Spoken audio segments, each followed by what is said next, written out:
Hello, everyone. This is MMA Interesting Prospects podcast. Today, our guest is lightweight prospect Ben Orozco. Hello, Ben. How are you? Good, good. How are you? I'm good. And few weeks ago, you fought in, I think, that really interesting fight against Richie Lewis. In my opinion, it was actually one of the best fights on the weekend because both him and also you are really big prospects. And he won a fight. And after around 3 weeks, did you have any chance to watch and this fight and maybe have some takeaways from the fight? Yeah, for sure. He was good. I mean, all of his takedowns he got was from the clinch. He didn't do any like setups or anything to take me down. So it's not like my takedown defense was really an issue. He just took advantage of like me being too aggressive in the clinch. And one time I overextended on a right hand. Yeah, I was just aiming to the head too much. If you guys watch my fights, like I'm really a grappler first and try to do my work there. But I knew this matchup I was going to be able to use my hands a lot more. And I was touching him. I think I broke his nose in the first exchange after the first nut shot he got me in.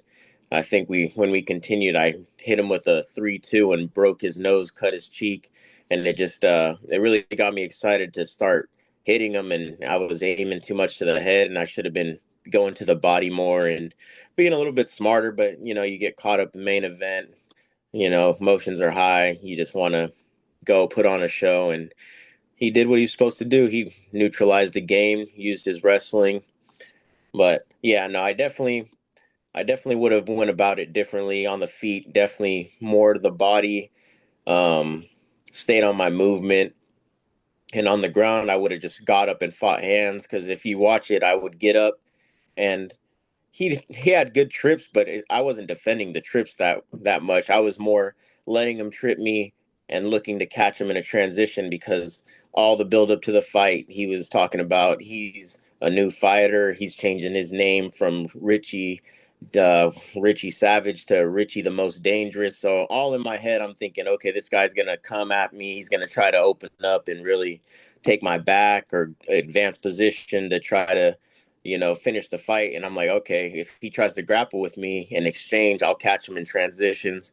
But it never happened. I think, it's one thing to look at me from the outside and think you can do this and that. But once you feel how strong I am, how much I move, what I do in there, it's a different thing. You can't do whatever you want to me. So he felt that and he did what he had to do to win. So good on him. But yeah, I learned a lot from the fight. So took no damage, didn't have a mark on me, and I'm just back to training now, looking to get another fight in. And I think that because of your grappling, it's probably hard for your opponent just to open too much because in the end you are very good in like catching chokes, very good from your back, from the taps. So in the end, with the sweeps, so in the end it's probably a little bit safer just to win a fight by point, no taking the risk. But in the end, I think that the minutes in the cage with a really good wrestler, with really good grappler, and also quite a big prospect, it also is good for you because in the end, you can use this knowledge in your one of your next fights, and even when you will fight against really good wrestler, you probably will be just a better version. Yeah, for sure. I definitely like scrambling and creating action is like what I do. I want to make it exciting. I want to, put on a show for the fans. But if I'm going against someone that's just going to play the game and try to, hang on and win by points, then I just have to make the decision. I got to get up, fight hands, and just get away and keep working on the feet instead of prolonging, trying to create some scrambles and stuff to get him to engage. Because he was just playing it safe. I would try to scramble and he would just heavy hips, legs back, not do anything really, just shut down the grappling. So he played it smart. He did what he was supposed to do. So good on him. But yeah, no, definitely learned a lot. I'm gonna be a way different fighter. I'm game planning, adjustment wise. I just yeah, I never had to deal with someone that was just trying to stall me out. So definitely cool to have to deal with that and learn. And like I said, I didn't take any damage during the fight, so it was just all really a learning lesson. And even after the fight, the promoters came up to me and talking about how much they liked me and how much I was trying to go for action, trying to create action the whole time. And they were a little upset at him, honestly, and said that he was just hanging on my legs and he should have done more. But that's what, if you watch my fight style, that's what I do. I'm gonna create action. I'm gonna try to make it as exciting as a grappler. And now I'm starting to get my striking better as well. So, my fights are gonna be that much more exciting because I make grappling look exciting. So now that I can throw more into my striking, it's just gonna make everything a lot better for viewers' perspective. And actually, you have experience in a few really good regional promotions in LFA, in Cage Warriors, now in CFFC. And your next fight, do you know in which promotion it will be? Nothing locked in for sure, but I've gotten some offers. Um, I'm honestly thinking it's probably going to be CFFC again. Not sure an opponent or a date or anything locked in. Like I said, nothing's locked in, but yeah, I've definitely had interest, and so we'll see what ends up happening. But yeah, I'm going to get one in before the end of the year for sure. And before this fight, you were on a really nice winning streak. But in the end, also, you in the beginning of your career, you got a really big win over Husseinov, who right now is A1 Combat champion. So I think that this is also a really big win for you, and it will definitely also looks good on the paper because after this fight, he's like super successful. Yeah, for sure. Yeah, no, I knew going in that he was a dangerous fight, and it was a title fight. It was my second fight as a pro. So I was just really motivated. That was a good fight. I knew it was gonna be a good one. He's dangerous. He puts people to sleep. And when he knocks people, yeah, he like knocks people out. It's not like TKOs. He puts people out bad. So I knew I had to be on my footwork. I had to be aggressive on my grappling. And yeah, that was probably one of the best fights performances I put on. That was a fun fight for sure. And of course, watching your fights, it's obvious that you are a very, very good grappler. But was it like any kind of grappling sport, the first martial arts or the combat sport that you ever train? I wrestled for 2 years in high school. So my junior and senior year, I wrestled, and that's all my wrestling experience. And then in 2019, I got into grappling. So, yeah, not too much experience, but I've always been athletic, and I've always been a real student of whatever I did. So, just a lot of hours studying and drilling and drilling while it's live because I've always naturally been good. So like I would just take a few techniques that I would want to work on, and during the live I would just do those constantly, and I've just always evolved like that. So it's just like live drilling constantly, and yeah, it's just I've just developed a lot over time, and yeah, I've been blessed with a lot of skills and natural abilities. So yeah, just really just blessed, honestly. And when was the first time that you thought that like MMA career can be your overall career? Um, Honestly, probably 2021. I was thinking that's when I started training because I would watch people fight, and I'm like, I know I can like I don't train, and I know I can do something with these guys. Like these guys aren't that good, and I would always just think that, and but everybody thinks that watching from the TV. So I started training, and I was going against high level people, and I would be beating them. So that gave me confidence going with a lot of high level people, people that are established, and knowing how I would do against them. Then I was like, okay, I know what I can do in the gym. Now it's just putting the work in, translating it to the cage because it's a different thing being good in the gym and being good in the cage. So, just getting comfortable, making it as normal as possible. Don't make the moment bigger than it is. You do this every day. At least I do this every day. So, don't get in your head about it. Trust what you do. Trust what you know, what how good you do against people, and let them play out how they play out. And what is the current gym that you are right now in? My gym is Team Doom Maya out of Antioch, California, and I also do my boxing at Double Trouble, also in Antioch. And in your team, do you have fighters like you, like prospects, maybe early pro, maybe even amateur, that you think that they can be successful in the future? Well, all of our program's pretty new. I'm like the face of everything. I wanted to get into MMA, and we didn't really have like a strong MMA foundation, so like everything was kind of built around me. So like most of the people that are training there are like 12, 12, like teenagers to young. So it's like a good group that we're going to build up from foundation up. So it's going to be future. There's no one really like pro or amateur, but I go cross training and, get my work in other places and also going to my gym for good jujitsu rounds and also just doing what I do in the gym. So, yeah, it's always good being with the young kids and teaching them. I learn a lot while teaching people. So it's just a lot more reps. And then when I need to get harder training and stuff, I can go different places, go to my boxing gym to get good boxing rounds, go to other gyms to get more, um, MMA rounds and stuff. But yeah, I make it work. I just go around and do my thing. But actually, it can be quite exciting because maybe in a few years you will see the right now the young people, they will go amateur, they will go pro, and because of you are the first fighter in the like in this gym, you will look from the like. A little bit far away, but in the end you will be like the main guy. But after you, there will be much more.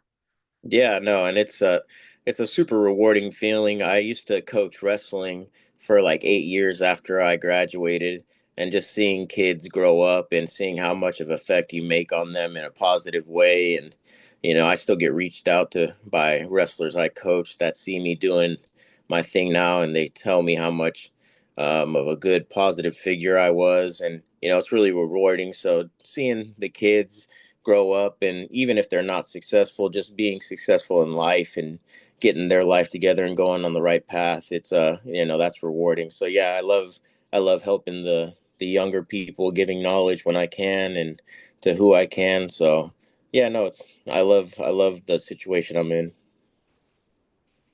And are you like the UFC fan? So when there is a like Saturday night, do you watch a UFC? Oh yeah, I'm a huge fan. That's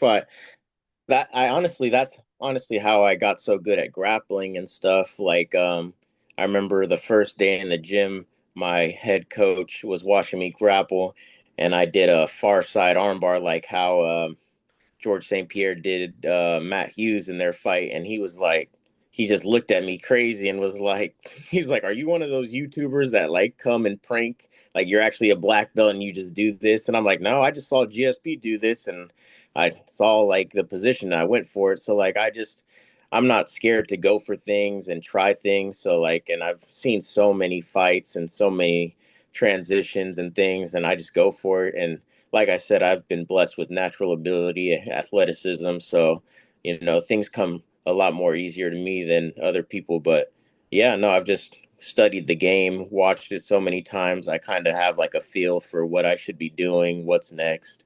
So yeah, just always being a student, watching film, studying it, seeing who's the best, what they're using, how I can implement that. So yeah, I'm always looking for ways to evolve. And do you have right now the fighter, maybe few fighters that you like watch, but like maybe not from fans' perspective, but from the fighter's perspective, that when you watch the fighter, you know that you can take something from his game? Yeah, I was always a big fan of Volkanovski, watching his feint game, just Izzy too, how they use feints, how they're always doing. I try to use feints and my footwork and grappling wise, Khabib obviously really good control. Seeing his trips. Who else is there that I would study? There's a lot of people. I've took a lot of things from a lot of different people, but yeah, the main people that I would like was when I got into the game. The people at the top were Khabib and Volkanovski, so like I was really studying them a lot. And then obviously Volkanovski's with Adesanya and all of them, so they were always big on feints. And I feel like they really revolutionized the feint game in the UFC, and so I was always watching and seeing how I could utilize them and set people up and set traps, and yeah, those are probably the two biggest ones that I would take away from. And do you have a fight right now that is like scheduled from the UFC that you are really looking forward to watch? What is going on? Oh, obviously Islam versus JDM. That's going to be a big one. That's probably the most exciting thing I've seen out there. I've been out of the loop a little bit of what's upcoming, but that's a huge one that's coming.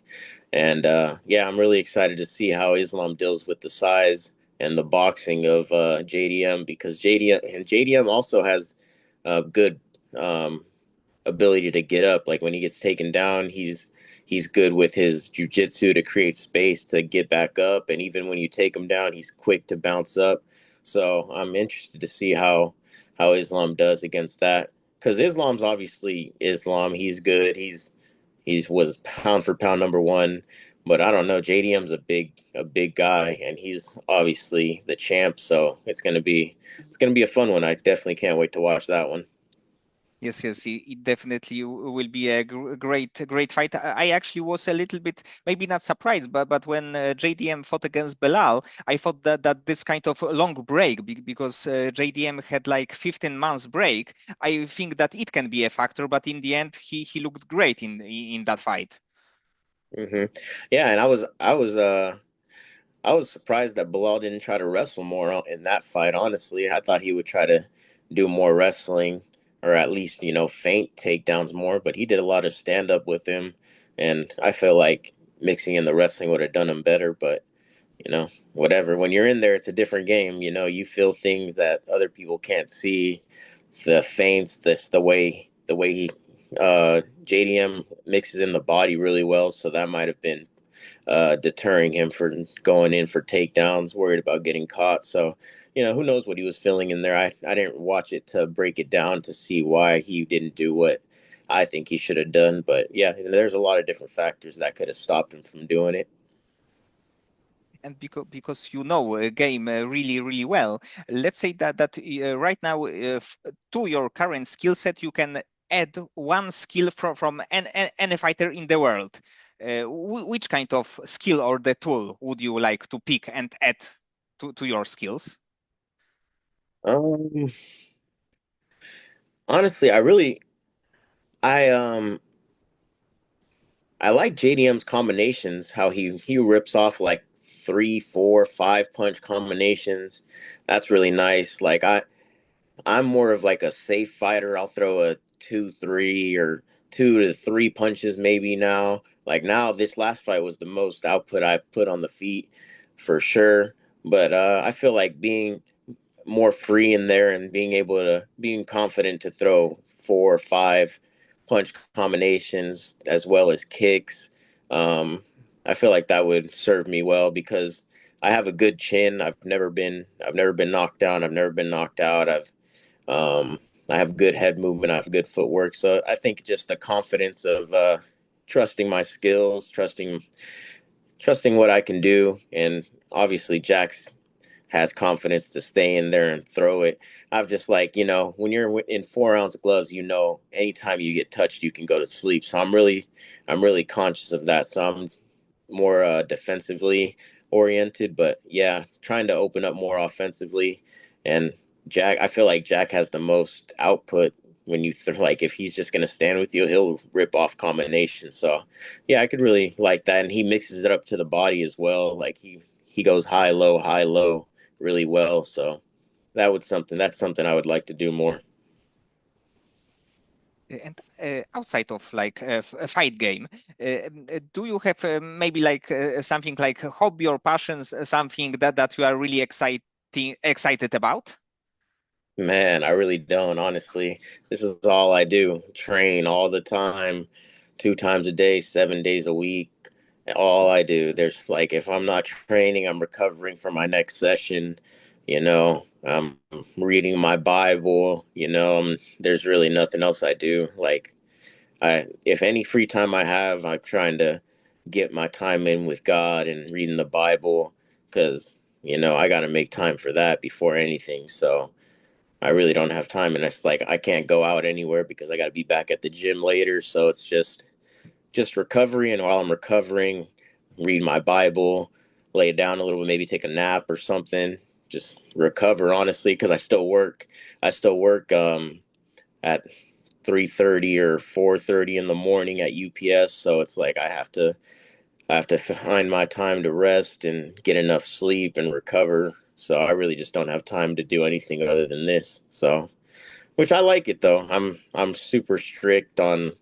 I like having a schedule. I like having a routine. I like just like doing what I do. Um, I really don't have a lot of friends that like can hang out anyways. All of my like closest friends moved out of state, so it's like I really don't have people that are around that like want to hang out and do a bunch of stuff, which makes it easier for me. I can just do what I do. So yep, that's all I do. I really don't do anything else. But I have a fiance, so I also got to make some time for her. And I don't make enough time, but that's the game. So let's say after your last fight, how quickly were you back in the gym? I was back in the gym Monday. Yeah, I flew back Sunday. I flew back Sunday, and then I got home. Probably got home at 7 p.m. and then I was in the gym the next morning. So all day, every day. Yeah, yep, that's what I try to do. I'll do training at the gym, and then I'll just drill at my house of things that I learned in the gym that day or what I've been learning just to keep drilling it. I just got a bunch of gym equipment at my house now. So I have Aerodyne bike, I have the climber, I have another resistant bike, and I have my treadmill. So like I can do my cardio sessions there. I love to run like any day of the week. I could run 10 miles, that's just like I've always been a runner, so that takes some time. Everything's dedicated to this. I'm going all in on this, so there's really no time for anything else. Okay, Ben, so many thanks for the time and for conversation. I hope that you will be back in the cage really quick, and I hope that you will fight in your next fight. You will be fighting in one of the like best regional promotions, so either LFA, CFFC, because I think that in the end your place is definitely in one of the bigger ones. For sure, I appreciate it. Yeah, I'm definitely gonna get something big. I'm past the regional, those small regional stuffs at this point. I'm looking for bigger things, and I feel like I've proven that I'm going out there. I'm putting on a show. I always show up and try to give my best, and that's what people want to see. They want to see people that are going for the finish, people that are going to go out there and you know what you're going to get every time. So I've proven it every time I go out there and I lay it all out there. So I feel like a lot of people appreciate that. So I'm definitely looking forward to getting back on a big show.